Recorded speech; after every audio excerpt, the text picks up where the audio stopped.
why do you choose the route of character artist? ஹீரோவா நடிச்ச சத்யராஜுக்கு market போயிடுச்சு, அது உண்மை.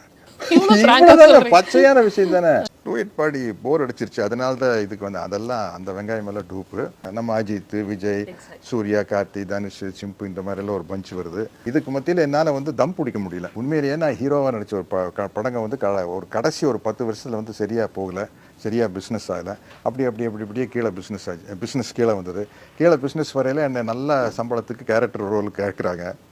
இது வந்து இப்போ வந்து ஒரு ஹீரோ தான் பொறுப்பு. அந்த படம் விற்கலன்னா ஹீரோக்கு தான் பிஸ்னஸ் இல்லைன்னு அர்த்தம். அப்போ என்ன பண்ணுவாங்கன்னா ஒரு அட்வான்ஸ் கொடுப்பாங்க, பேசின சம்பளம் கொடுக்க மாட்டாங்க.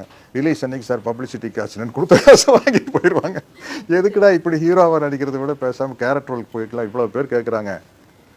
ஹீரோனா நல்ல ஒரு மார்க்கெட்டில் இருந்தால் ஓகே. அது காரணம் ராங்கா படத்தை சூஸ் பண்ணுது. நம்ம இப்போ பிஸ்னஸ் கீழே வந்ததுக்கப்புறம் நம்மளுக்கு வந்து நல்ல பிஸ்னஸில் இருக்கிற டைரக்டர் கிடைக்க மாட்டாங்க. எல்லாம் கைகோர்க்கிற விஷயம் தானே பிஸ்னஸுங்கிறது, கிடைக்க மாட்டாங்க. அப்போ வந்து புது என்ட்ரி நிறையா இருந்தது.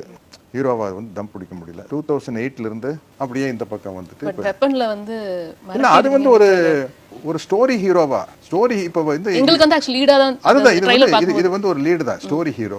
ஃபார் எக்ஸாம்பிள் வீட்டில் விசேஷம் கூட ஒரு ஸ்டோரி ஹீரோ. எனக்கு ஊர்வசிக்கு நடக்கிறதா கதை. பாலாஜி சார் எல்லாம் இருக்கிறாங்க, ஆர்ஜே பாலாஜி எல்லாம் இருக்கிறாங்க. இருந்தாலும் கூட அது ஒரு லீடு மாதிரி இருக்கும்.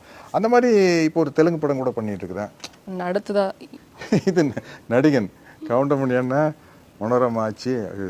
இப்படி ஒரு காமெடி படம் மறுபடியும் வராது சார். இந்த மாதிரி படங்களுக்காக ஆக்சுவலி நாங்கள் வெயிட் பண்ணிட்டு தான் இருக்கோம். ஸ்டில் இந்த காம்பினேஷனுக்காக வெயிட் பண்ணிட்டு தான் இருக்கோம். நீங்க எங்க போனாலும் இவரை பத்தி உங்ககிட்ட கண்டிப்பா எல்லாரும் கேட்பாங்க, கவுண்டமணி சாரை பத்தி. நீங்க எவ்வளவு மிஸ் பண்றீங்க சார் அப்படின்னு நான் தெரிஞ்சுக்கலாம். இப்போ அவர் கூட சேர்ந்து நடிக்கிறத மிஸ் பண்றேன். ஆனா எப்படி வாரத்துக்கு 2 தடவை போன்ல பேசிடுவோம். இந்த ஏதாவது கவுண்டர்ஸ் உங்களுக்கு ஞாபகம் இருக்குங்களா சார், இந்த செட்ல நடந்த விஷயம்? இந்த செட்ல வந்து என்னன்னா, கவுண்டமணி என்ன நானும் மணிவண்ணன் சார் காம்பினேஷன்ல வந்து எல்லா டைலாக்குமே வந்து 75% அங்கே உருவாகிறதா.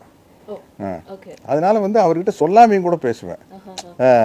அதே மாதிரி அவருக்கும் வந்து டைலாக் வந்து அந்த டைலாக்ல ஏதாச்சும் காமெடி இல்லாட்டி நான் இப்போ தம் அடிக்கிற பழக்கம் முடியும். எங்கேயாச்சும் போய் தம் அடிச்சுட்டு இருப்பேன். கவுண்ட் பண்ணி எப்பா நம்ம ரைட்டர் வர சொல்லுங்கப்பா, எங்கப்பா அவரு அப்படின்னு பாரு. ஏன்னா எனக்கு ஸ்பான்டேனியஸாக டைலாக் வரும். பட் எனக்கே தெரியும் அந்த டைலாக் வந்து நான் பேசுகிறத விட அவர் பேசினா தான் வந்து தியேட்டரில் கிளாப்ஸ் வரும், சிரிப்பு வரும்னு. அதனால வந்து நான் அவரோட டைலாக் நிறைய நான் சொல்லியிருக்கேன் அவர்கிட்ட. பட் அவர் சொல்லியிருந்தா அது அழகா இருக்கு. அந்த டைலாக் நான் பேசியிருந்தா நல்லா இருக்காது. நான் நிறைய இடங்கள்ல நீங்க சொல்லி பார்த்திருக்கேன், எனக்கு இது டேக்கே வராது, சிரிச்சிருவோம். ஆமா இந்த சீனெல்லாம் சிரிச்சுக்கிட்டே இருப்போம்.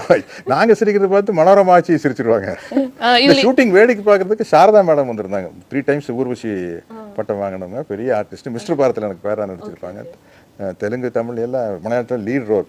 பக்கத்து தெலுங்கு செட்லேருந்து வந்தாங்க. ஏன்னா மிஸ்டர் பாரத்தில் நான் அவங்களோட நடிச்சுக்கிறேன். மனோரமா ஆச்சியெல்லாம் அவங்களுக்கு ஃப்ரெண்டு. லொகேஷன்ல வந்துட்டு சைடில் நின்று அவங்களும் சிரிக்கிறாங்க.